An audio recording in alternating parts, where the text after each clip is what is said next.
Si eres amante del terror, seguro conoces el Club de los Perdedores, aquellos niños que combatieron contra eso. Pero, ¿sabes las diferencias que hay entre el libro y las adaptaciones? Acompáñanos, quizás hay algo que no sabías.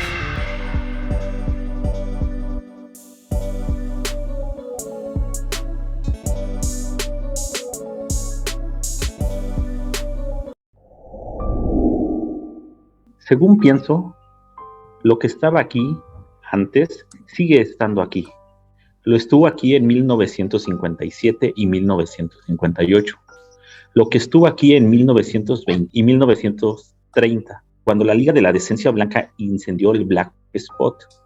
Lo que estuvo aquí en 1904 y 1905 y a principios de 1906.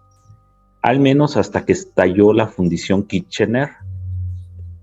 Lo que estuvo aquí en 1876 y 1877, lo que ha aparecido cada 27 años aproximadamente. A veces viene algo antes, a veces algo después, pero siempre viene.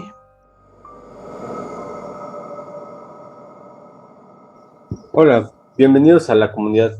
Yo soy Alberto, trabajador de la construcción y apasionado por el terror, las leyendas y la historia humana. En esta ocasión les hablaremos sobre una obra literaria que nos transporta a Derry, una localidad en la que además de las personas habita un ser, una criatura que no sabemos lo que es y no sabemos qué forma tiene, porque solo le diremos eso. Propiamente hablaremos sobre un grupo de niños que tratará de defenderse de eso. Un grupo que está conformado por relegados, que se autodenominan los perdedores. ¿Qué tal, Adolfo? ¿Cómo te encuentras? Un gusto saludarte nuevamente. Es bastante interesante el tema del que vamos a hablar el día de hoy. Y pues en las películas pues, no se plasmó con gran detalle todo lo que Se manifiesta en los libros, Stephen ¿no? King narró en este libro. Exactamente, sí, no, hay muchas cosas que se tocaron de forma muy superficial y que tienen una relevancia muy importante en los relatos y en las vivencias que suscitaron durante estos años. ¿Cómo no, Adolfo? Yo creo que para esta ocasión estaría o valdría la pena comenzar por describir qué es el Club de los Perdedores. ¿Sabes? Me he puesto a pensar en por qué son los perdedores, ¿no? Sí. El club estaba compuesto por 7 niños en un principio, los cuales compartían una camaradería y una amistad enfrentarse a eso. Pero más allá de esta valentía y esta gallardía con la cual unieron sus fuerzas para tan difícil y noble misión, pues ellos compartían ciertos rasgos en los cuales eran acosados por los demás niños. Bill, el gran Bill, era el líder de esta manada de amigos y él era tartamudo, un rasgo que lo caracterizaba y por el cual lo identificaban todos los niños. A pesar de que era muy apuesto, su característica principal era el tartamudeo, con lo cual pues recibía la burla de sus compañeros y principalmente del bullying de su escuela. ¿Cómo es que se encuentra Bill a eso por primera vez? Mira, es algo bastante interesante. Después de la muerte de Georgie, la vida de Bill tiene un cambio sustancial. Sus papás eran muy con ellos, compartían muchos momentos de alegría, eh, actividades. Y por Jim, sus papás se fueron alejando, cayeron en una depresión, misma que afectó a Bill. Por más que intentaba y buscaba la forma de rememorar esos momentos de alegría, no lo lograba. Y se volvió cada vez más triste la relación que tenía con sus papás. Una de las tardes, añorando a su hermano, entró a su habitación. En la habitación se encontraba un álbum de fotografías en el cual se añoraban grandes momentos que había vivido Georgie. Al estar hojeando y rememorar estos momentos, una de las fotografías de Georgie parpadea. Bill, extrañado, cree que es una alucinación suya, que no puede estar pasando. Sabía que se trata de una fotografía, pero es su inquietud y el terror que le genera este acto involuntario de la fotografía, que avienta el álbum, y al aventarlo empieza a sangrar el libro. Sale despavorido y es el primer contacto que tiene con eso. El primer recuerdo de ese miedo que lo envolvía, un miedo inexplicable y que se hacía presente y latente. Sí, fíjate que aquí hay una diferencia notable, ¿no? Entre lo que ocurre en las películas y la forma en que se le presenta aquí, porque en las películas digamos, las últimas que se hicieron, de 2017 y 2019, si tú te acuerdas, se le aparecía en el sótano de su casa. E incluso creo que ahí se presentaba con una especie de enfrentamiento, ¿no? Claro, sí, o sea, primero lo que notaba era que su hermano le pedía ayuda y le decía, Billy, ¿quieres estar conmigo? Y es cuando ya aparecía eso, Así con es. su característico traje de payaso. Sí, que por cierto sí es muy terrorífica la escena, pero es sustancial el cambio que hicieron, ¿no? Entre la primera vez que se encuentra eso con Billy. Todos los relatos tienen que ver con muchos monstruos que nos han espantado a lo largo de la vida. El hombre lobo, la momia, el payaso, obviamente, el leproso, por así decirlo, ¿no? Pero vienen siendo como que personajes que en algún momento tienen algo que ver, ¿no? ¿Sabes, Beto? Me he puesto a pensar mucho. He tratado de analizar y he buscado ponerme en los zapatos de los perdedores en ese momento. Algunos de ellos empezaron a tener contacto con eso. Y como pasó con Bill, resulta que no podían entender o comprender que se tratara de algo real. Se lo atribuían a alguna alucinación, algún reflejo, o que algo había sucedido, por lo cual el contacto que tuvieron con este ente pues no podía ser real. Ese alguien se burlaría de ellos y no los tomaría en serio. Más que se encuentran como en esta edad en la que comienzas ya a tratar de que no te vean tanto como un niño, ¿no? Que ya claro, te empiezan a ver como un joven. Exacto. Y una de las primeras cosas que sucede ya que Bill tiene contacto con el álbum fotográfico de Georgie es que a su amigo, que es Richie, se lo cuenta. Richie se queda un poco sacado de onda y pues le dice, oye, Gran Bill, pues ¿sabes qué? Yo no he sabido de ninguna fotografía que haga esa cosa. Pero ¿sabes qué? Si tú quieres, podemos ir a investigar. Y deciden ir a la casa de Bill y hojear el álbum fotográfico. Okay. Entonces se dirigen a la casa de Bill, entran a la habitación de Georgie, toman el álbum y para su sorpresa, la gran mayoría de hojas están vacías y las hojas que tienen fotografías presentan imágenes de Derry de años atrás. Se ve la fundición, se ve el centro de Derry y ellos se centran en una fotografía que los deja un poco absortos en ella. Okay. Hay dos niños que se parecen a ellos y mentalmente entran en ese papel, ¿no? Él es Bill y él es Rich. Y empiezan a percibir la atmósfera que estaba grabada en esa fotografía. De repente el sonido del auto avanza. Se encuentran cerca de un río y en uno de los márgenes empieza a aparecer un payaso. Es tanto su miedo que nuevamente cierran el libro y huyen despavoridos de esta habitación. Pero ahora con una certeza bastante concreta, que realmente existe eso y los está persiguiendo. No, pues fíjate, muy diferente aquí la forma en la que se presenta todo esto, e incluso la atmósfera de suspenso es completamente diferente, ¿no?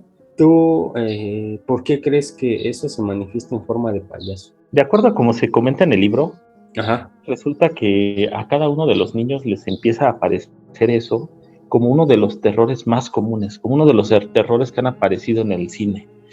La momia, el hombre lobo, o como un vampiro. Entonces tiene que ver un poquito con estos personajes muy característicos del terror. Y obviamente pues hay muchos niños que le tienen miedo a los payasos. No sé si a ti te haya pasado, pero yo conozco a varios amigos y primos que no podían ver a los payasos. Les representaba un cierto terror y a la par pues el payaso es un elemento característico del circo. Tú lo identificas y te atrae, te genera cierta curiosidad. Entonces yo creo que por eso es que Pennywise o eso adquiere esta característica principal. No, fíjate, yo incluso llegué a pensar en algún momento que tomaba esa forma por alguna cuestión ahí de alguna historia de este lugar, alguna leyenda que había creado el autor, porque en lo particular yo he notado que la gente a raíz de este libro es que comenzó a tenerle miedo a los payasos. Que, bueno, al menos a mí me da esa percepción. Y ahora, fíjate que también hay por otras diferencias entre cómo se le apareció, por ejemplo, a los demás perdedores, ¿no? Pero sí, no, creo que en particular hay dos que son muy, no sé si llamarlos relevantes o muy diferentes, ¿no? Que es el caso de Mike, ¿sí? Y el caso de Ben. Así es, el niñito, este gordito, ¿no? Sí, no, en la película Ben es creo que sale en una de las primeras escenas y él tiene contacto con eso en una biblioteca. En el libro es un poquito diferente, bueno, bastante diferente. Se trata de un día nevado, un día donde la atmósfera está cargada de frialdad, de ese grisáceo del cielo, y Ben hace el recorrido hacia su casa. Ha salido tarde de la escuela y se dirige a su hogar ya con la intención de llegar, comer y descansar. Durante el trayecto, las ráfagas de viento le pegaban en la cara y lo hacían aminorar su velocidad. En algún punto de este trayecto, a lo lejos vislumbra una silueta. No parece en algo extraño, porque pues al final de cuentas las personas tienen que realizar sus actividades diarias, aún así con los inconvenientes del clima, del tiempo, claro. Y resulta que cuando aprecia un poquito más o logra enfocar a esta persona, le llama mucho la atención porque se trata de un payaso y en su mano sostiene unos globos, los cuales, contrarios a la acción del viento, no siguen la misma dirección, ¿no? Tú sabes que si el viento corre hacia un lado, pues los globos deberían de correr en esa dirección.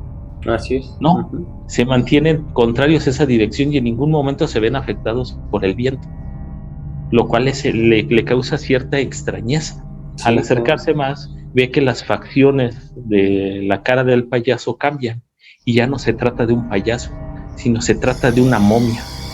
Y es ahí cuando él empieza a sentir este terror, este miedo, y huye. Pero en su cabeza se repite, y el payaso repite esto de: ven, quieres un globo, aquí todos flotan. Sí, siempre flotan. Eso, madre, que esa es una palabra que se ha colgado, se ha puesto como una de las principales en esta obra literaria, ¿no? Incluso dentro de las películas es una frase que causa mucho terror. Claro, y se la va diciendo a todos y cada uno de los niños. Aquí todos flotan, ¿no? En algún momento cuando Bill tiene sueños, así lo expresa, esa frase aparece recurrentemente: todos flotan. Entonces es algo muy enigmático esta parte del todos flotan, ¿no? Y pues como me preguntabas hace un momento, comentábamos, alguien en quien creo que se centra gran parte de la aventura, de lo misterioso, es sobre Mike. En el contexto, Mike es un niño de raza negra, el cual por lo mismo sufre de esta discriminación. Él junto con su familia viven en una granja Que aquí, Su Adolfo, papá, permíteme hacer un paréntesis. ajá, Es ¿qué? importante mencionar que la historia en las películas, en las de 2017 y 2019, incluso en la miniserie de los 90, la historia cuando son niños se desarrolla en la década de los 80 y me parece que en el libro se desarrolla o todo acontece en la década de los 60, que Sí, todavía de hecho, estaba más marcada esta... esta segregación racial. Así es. Sí, no, sí, en los libros la historia comienza con la muerte de Georgie en 1958. Ah, ok, fíjate, y eso en las películas se desarrolla en 1988. Sí, no hay una diferencia bastante grande en cuanto a las épocas. Regresando a la historia, Mike pues sufre de esta discriminación junto con su familia y él nos comenta y cuenta en sus memorias que su padre perteneció a un batallón establecido ahí en Derry. Su padre tiene una mentalidad muy diferente a la de muchas personas y siempre le ha inculcado el respeto y además el buscar el conocimiento. Esto hace que frecuentemente lo envíe a algunos lugares para conocer la historia de sus lugares. Ok.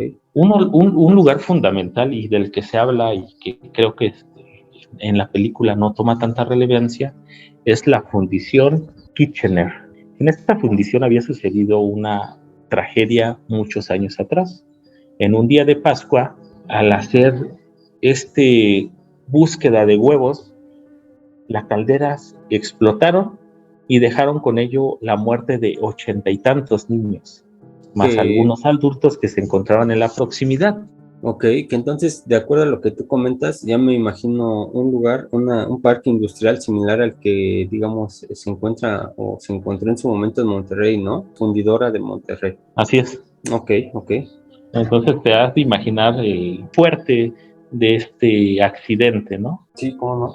En algún momento, y tú lo has de conocer, has escuchado la frase de el que no conoce su historia está Condenado sentenciado a a repetir. revivirla, ¿no? Entonces yo creo que en esta parte el pensamiento del papá de Mike, el señor Will, le inculcaba esa parte de el buscar, el de indagar. Y en algún momento le dijo, ¿sabes qué? Me gustaría que fueras al centro de Derry y miraras tal estatua, ¿no? Y me vengas y me digas tus impresiones. Ahora me gustaría que fueras a tal lugar y también me cuentes. Y en esta ocasión lo mandó al lugar donde se encontraba esta fundición. Para llegar ahí, Mike tuvo que recorrer 15 kilómetros aproximadamente. Desierto, donde no había mucho tránsito de personas, por lo cual pues quedaba un poquito alejado. Sí, cómo Se no. fue con la promesa de tener mucho cuidado, ya que se trata de un lugar sólido y por la etapa en la que se estaba viviendo en Derry, la desaparición y la muerte de muchas personas y muchos niños principalmente, pues su papá le dijo que tuviera suma precaución. Y al llegar allí, de repente empieza este pensamiento, es recurrente, el pensamiento de todos flotan.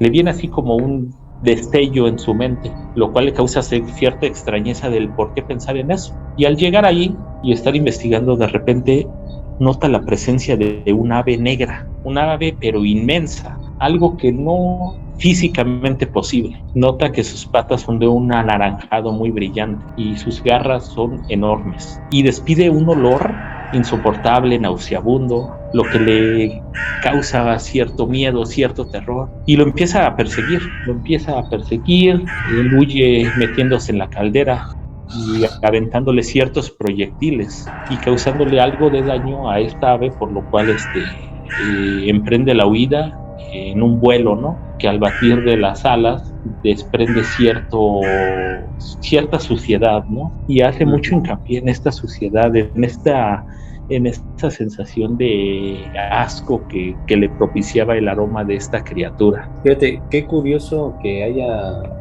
sido una criatura con estas características, porque por lo menos aquí Ajá. en México, y me imagino que en algunas regiones de América Latina, tendemos mucho a pensar en esta forma, ¿no? Que adquieren por ahí, se dice que las brujas, que cuando se transforman en aves, adquieren dimensiones gigantescas, ¿no? Que son proporciones que simplemente no serían posibles. Entonces me llama mucho aquí la atención que sea la descripción de este tipo, ¿no? Porque aquí también se tiende mucho a pensar en esa forma cuando hablamos de algo maligno, ¿no? De algo que te persigue, de algo que te puede atacar desde el aire.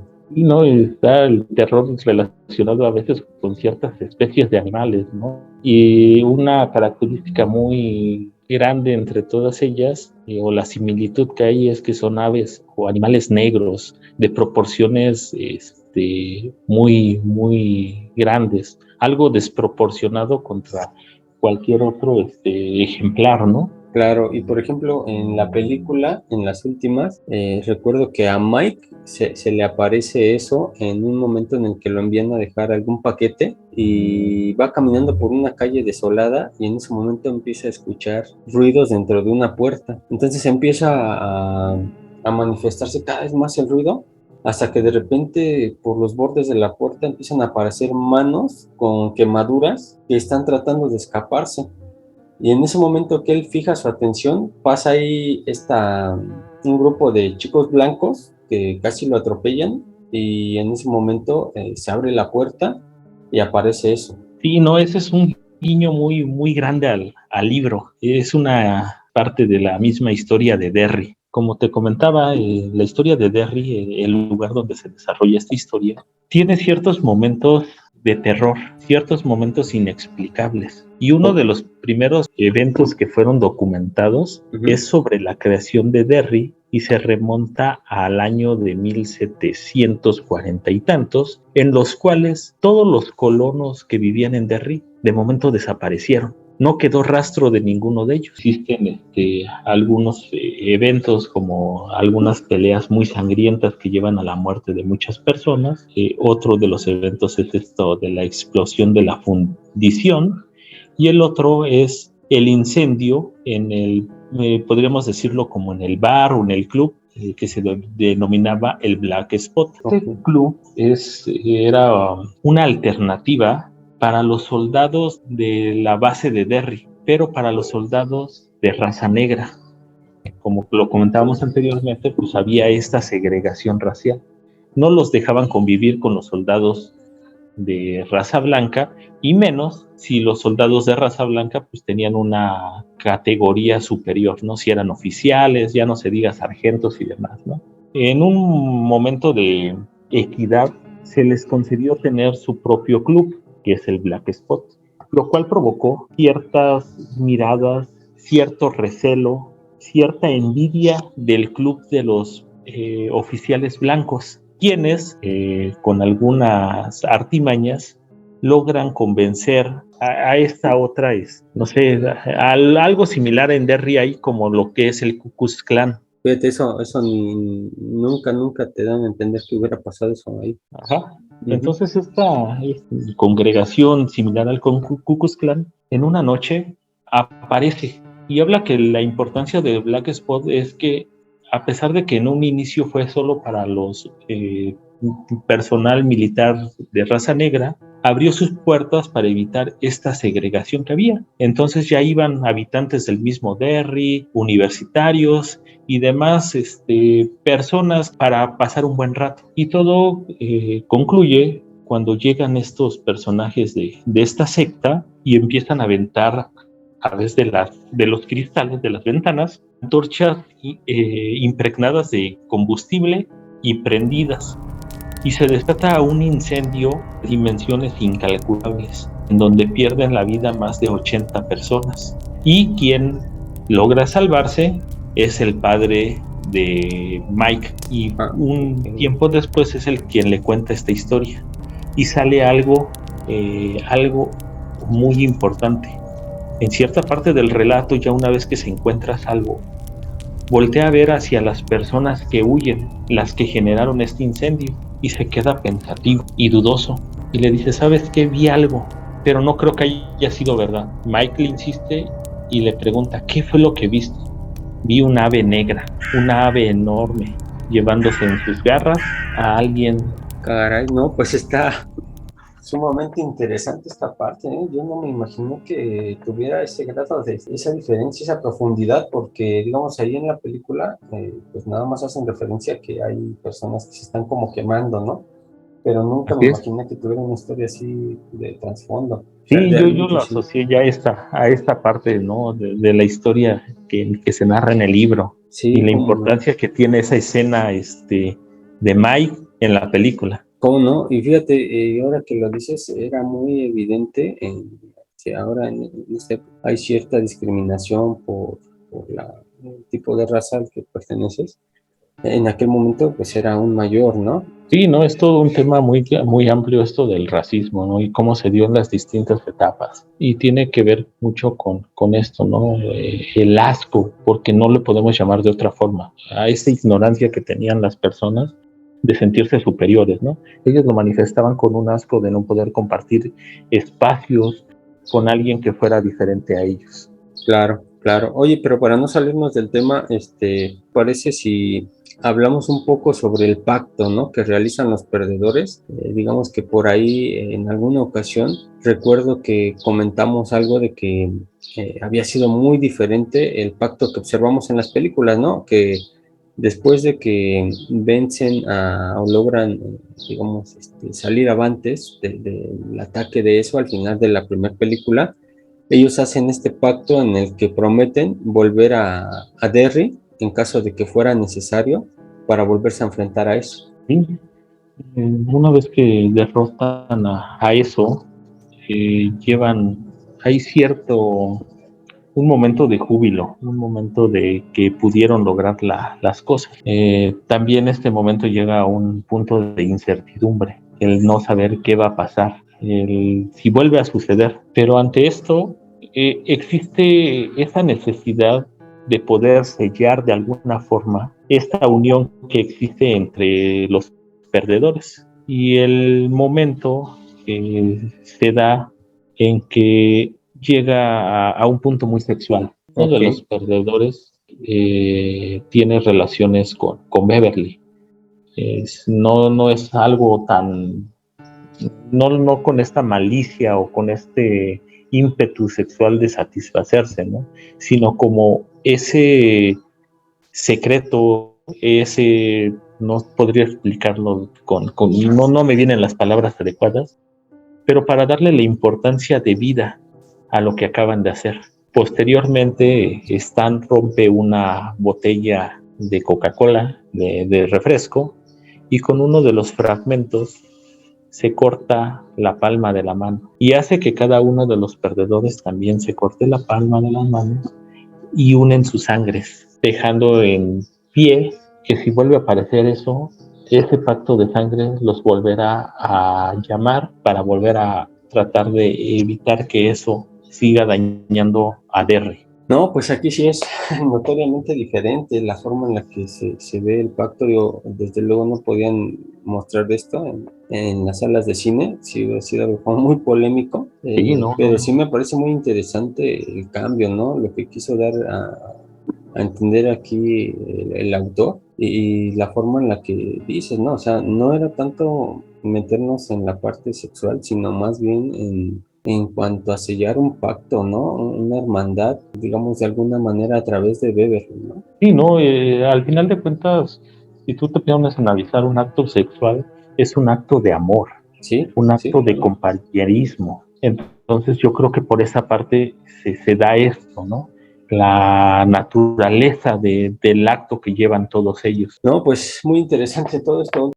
Claro, sabes, algo que me gustaría agregar es que la parte de todos estos fenómenos o estos extraños hechos que sucedieron anteriores a 1858, pues me gustaría verlos plasmados en esta serie de HBO. Creo que daría una amplitud muy grande a la forma de relatarlo y pues nos dejaría, o a mí me dejaría en lo particular, pues con un mejor sabor de boca. Algo que te explique qué pasó antes, qué Claro, cosas extrañas hubo antes del Club de los Perdedores. tratará de explicar o abarcar un poco más sobre este universo creado por Stephen King.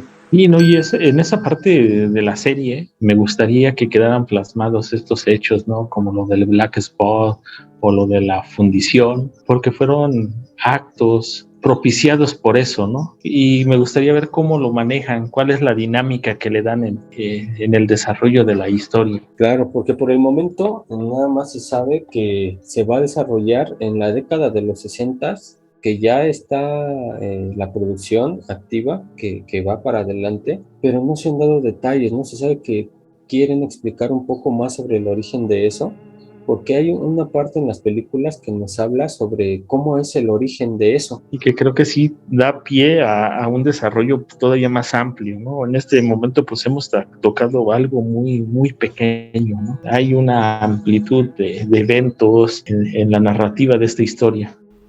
Así es, Adolfo, completamente de acuerdo contigo. Comunidad, muchas gracias por haber visto este video. Por favor, no olviden suscribirse. Estamos haciendo todo este contenido con mucho cariño, quizás no con el equipo más caro ni con el más sofisticado, pero de verdad con mucho cariño para ustedes. Muchas gracias por habernos escuchado. Nos vemos la siguiente.